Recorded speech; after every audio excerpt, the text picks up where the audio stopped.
Hi everyone, welcome at Atelier Mariekuniek, my channel where I share everything that keeps my creative mind and hands busy.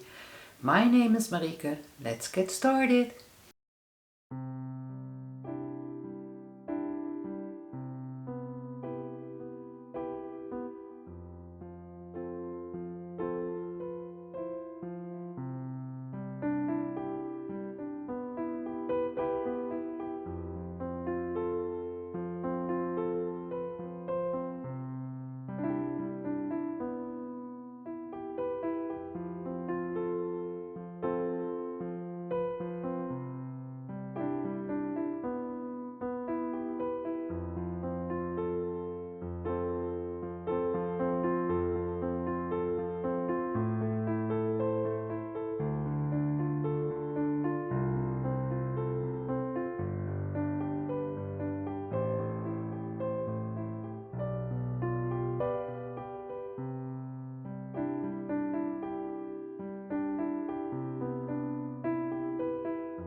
Welcome, my name is Marieke. I live in a small village near Amsterdam in the Netherlands, so excuse me for my Dutchy English. I live in a village near Amsterdam. I am married with Albert and together we have 2 adult children, Marjolein and Sander. This is podcast number 8 and the podcast it's October 2023 and podcast number 7 I recorded in November 2022.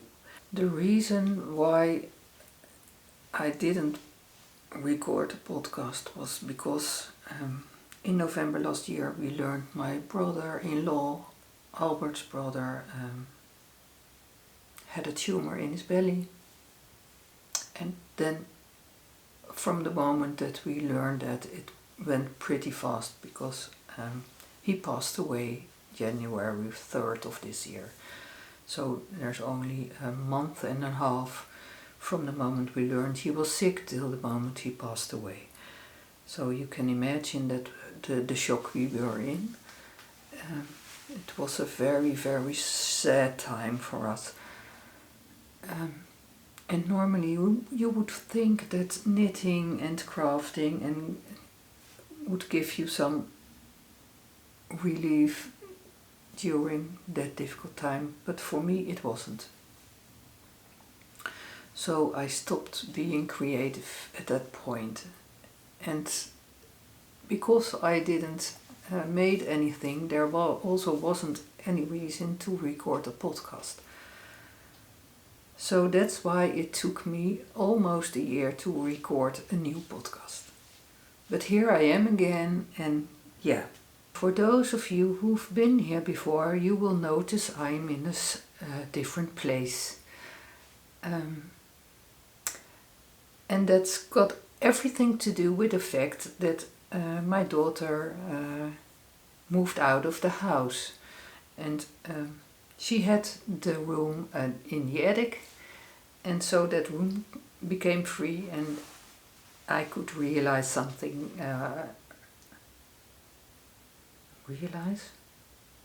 I could do something I wanted to do for a very long time, because I never had a dedicated space in my house for my crafting, so I was always sitting in the living room, and all my stuff was shattered around in the house. Some was stored in my bedroom, some was stored downstairs in the living room, some was stored in the shed outside, and now I was able to bring them all together in this space. And so this really is my happy place.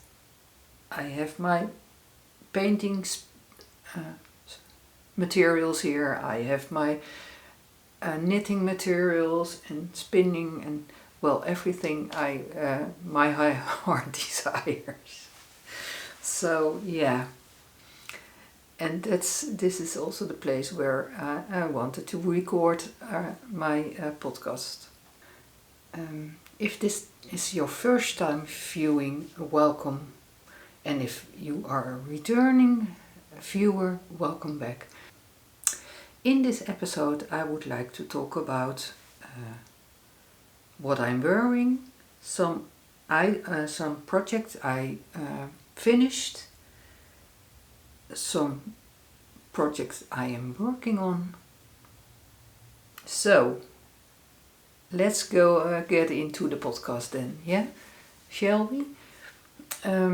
Okay, let's start with what I'm wearing, and that is the Cladonia shawl pattern by Kirsten Kapoor. And I knitted it from Tosh Merino Light. I am looking that way because there are my notes. A few years back I made this book where I put everything in I want to talk about in this podcast. Yeah, so when I'm looking that way, then you know I'm looking to my notes. So let's get back to the shawl. Tosh Merino Light. And I knitted this shawl back in 2011. So it's pretty long. It's quite a few years ago. I also knitted those fingerless mitts to go with the shawl, which is a pattern.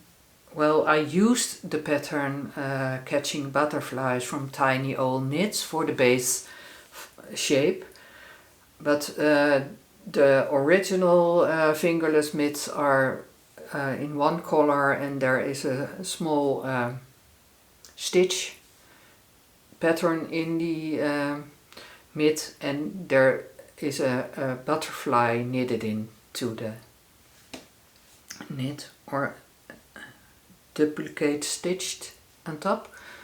I'm not sure anymore. Anyway, so this is my shawl, and I will stand up so you can see it a bit close. It's got a beautiful lace border, so that's what I really like about this shawl. This isn't a shawl to wear when you go outside to get some warmth in the winter. It's more like accessory. So that's how I wear it also. That's the way I wear it. Yeah. So that's what I'm wearing. Then I want to go back in time a little as an intro to my next project, because last year I was talking about, in my podcast, I was talking about my Happy Scrappy sock blanket, and that's a project. I want to knit a scrap blanket, but the only scraps I have from knitting socks are mostly nature colors, because that's the colors I like to use for my socks and the socks I knit for my son and my daughter. But I wanted to have some more variety, and of course I could have bought a lot of yarn to get some variety, but I thought, well, I also make glass beads, small glass beads, and I use those to make sorry, I have to remove some stuff. I have a lot of beads, and last year I shared them. I made stitch markers out of them. There are a few left, so as you can see. And I used those for a swap. So I asked in my podcast if some of you would like to swap with me some sock yarn, about 20 grams, and I would send out a stitch marker instead as a swap. And a lot of people replied, a lot of Dutch, but also some from abroad. And well, I received so many yarns that I thought I could make a, how do you call it? An advent calendar from all I received. And so I did. I made lots of bags. I will show a picture up here from my basket with bags, because I made a lot of I made bags, and my daughter wrapped all the yarn that wasn't wrapped into packages to go in the bags, and every day in December I could take out one bag and unwrap the packages within. And especially the last period of December, it really gave my days a little bit of a bright part, because I was able to unwrap some packages. So for those of you who sent me yarn, thanks so much for giving me a bit of brightness every day. And I would like to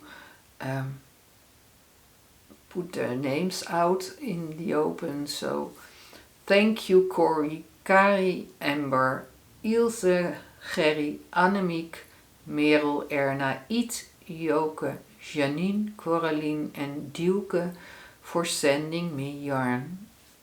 Thanks so much. Anyway, a few of you sent me so much that I've felt a bit of, well, overwhelmed. And so the Dutch girls, I already sent some items back, but for Carrie, you know what you sent. It was too much almost. But in the package she sent me also was a project. It was a sock she started knitting, but I believe she told me she didn't like to knit on socks, or she found out she didn't like to knit socks or this sock.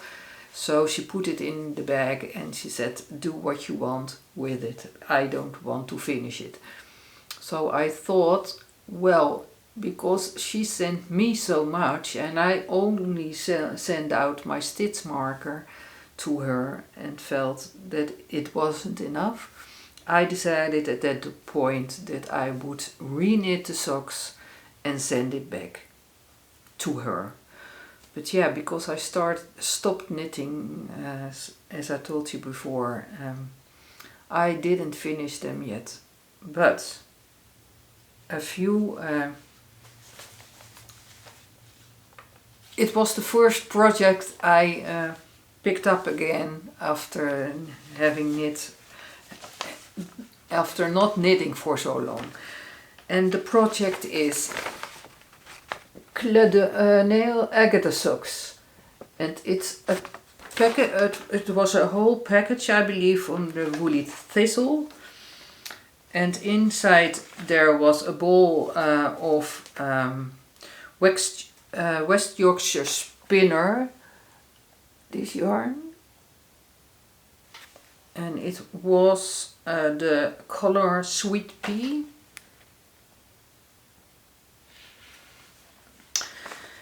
And I finished them, so they are ready to be sent out to Kari. I will check with you later to see if your address is still the address I have in my notes. So here are the finished socks.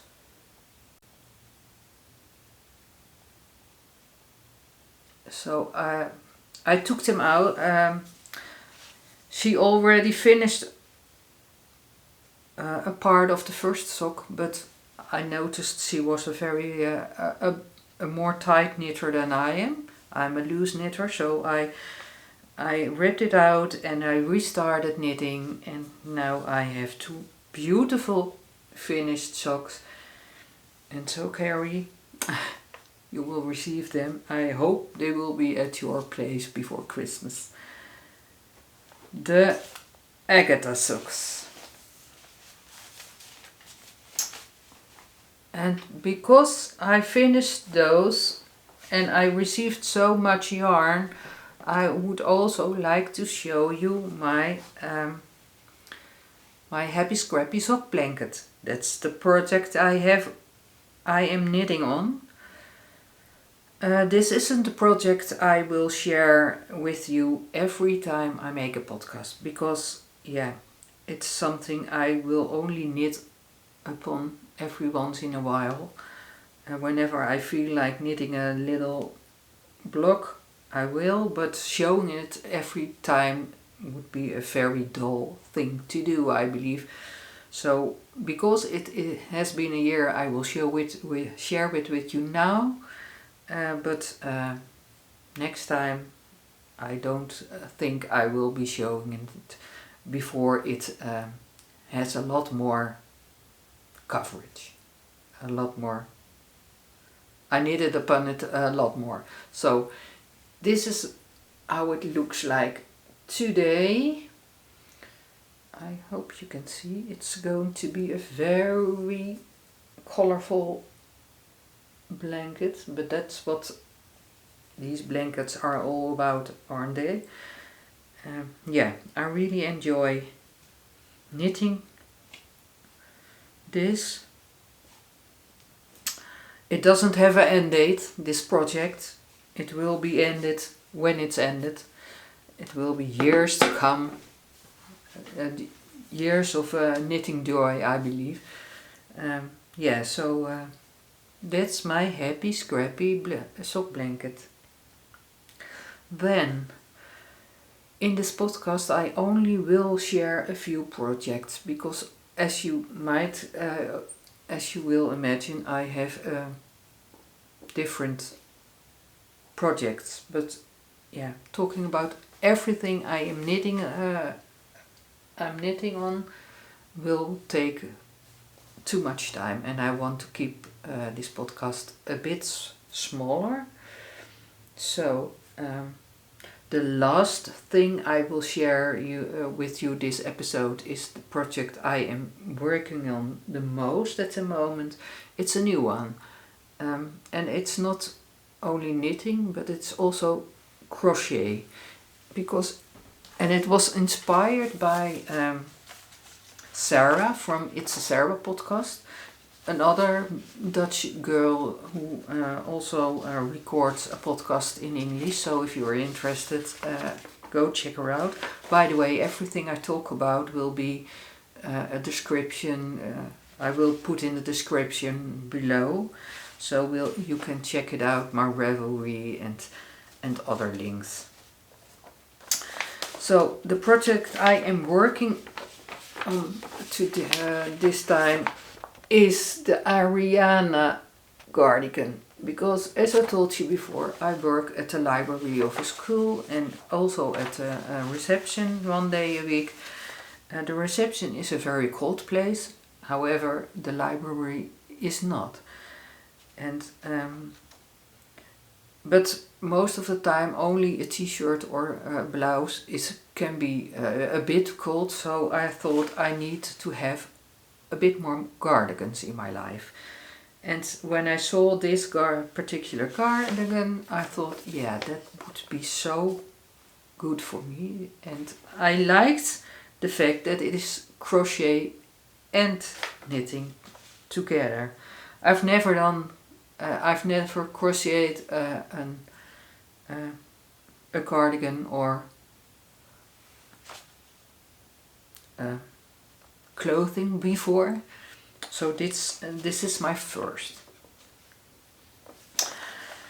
A few weeks back I got ill, and so that's when this project started, because I thought it was the perfect project to be working on when I was on the couch, mostly watching Netflix. And I was crocheting away on my granny squares. And here are the way they look. It's red, a bit of white, some ice blue, some light grey, and a moss green.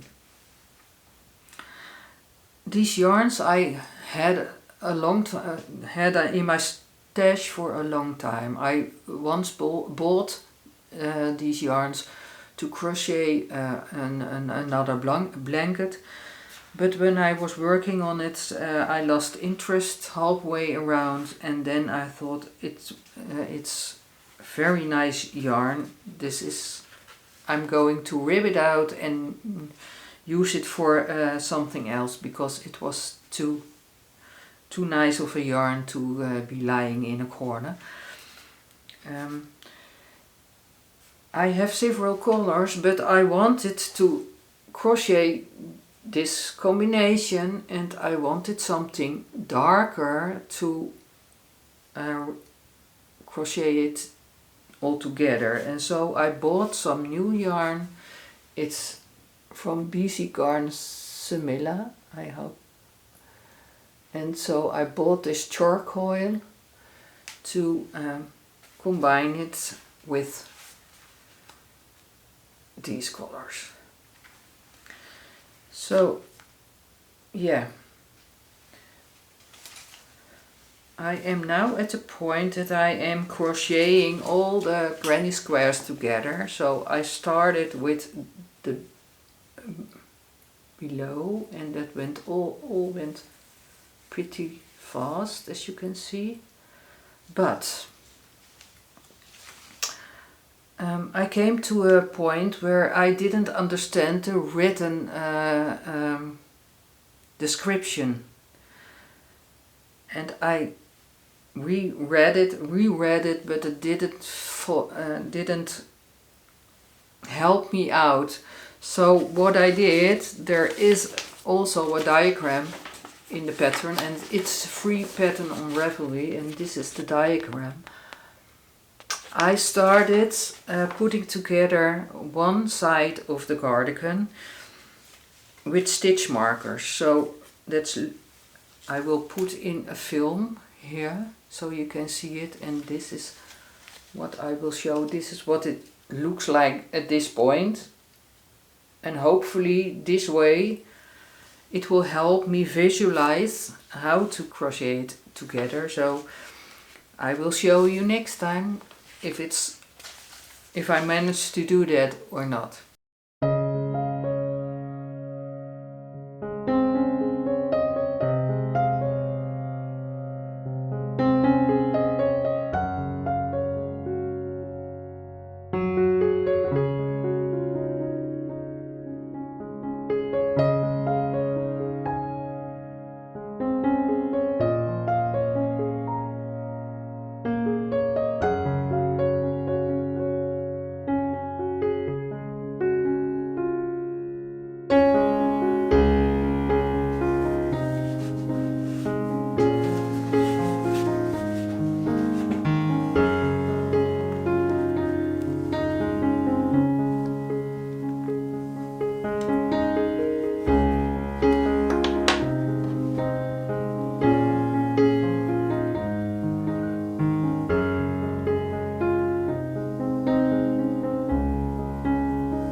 let's talk about my last finished object, because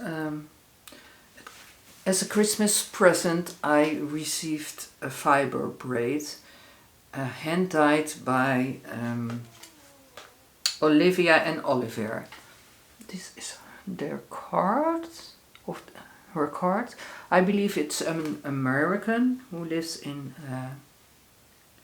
the Netherlands, and she dyes yarns but also fibers with extra dyes. And I received a beautiful package, a braid with blue face Leicester, hand dyed in all kinds of blue colors. So I will put in a picture right here where I will show you the braid, the fiber. And this is what I made with it. It's a 2-ply, and I think it's beautiful. I had 2 packages, so I believe in total it's about 250 grams. So I am planning to use it, I think, maybe for having it as part of a cardigan or something. Anyway, as you can see, these totally are my colors and fit my color scheme in this case. And I love the way it turned out. It's always, I spin, I'm not a technical spinner, so I spin purely to create. So I don't have an end result in my mind. So every time I spin yarn, and especially when it's a hand-dyed braid, it's always, for me, it's always how do you say it? A surprise how it looks like. So yeah, I'm pretty happy with the final result. So that's are my skeins of hand-dyed, hand-spinned yarn. And because I like spinning, especially playing with color, I started, I bought a few weeks back, I bought another 2 other braids.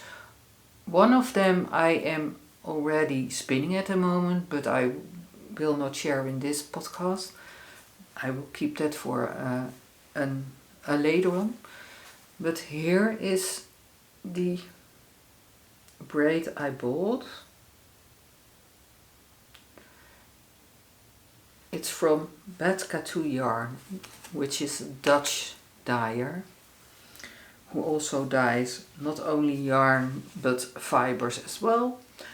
And I can't wait to spin this up and see what it looks like. Okay, this is all I wanted to talk about at this episode. I hope you enjoyed yourself here, and I inspired you maybe to start knitting also, or crocheting, or be creative. Anyhow, if you liked what you see, please give the video a thumbs up. That helps so a lot in YouTube land. If you want to return here, please consider to subscribe and hit the notification bell so you will be notified whenever I upload another video. I really enjoyed myself again talking to you and sharing my projects, and I hope to see you next time.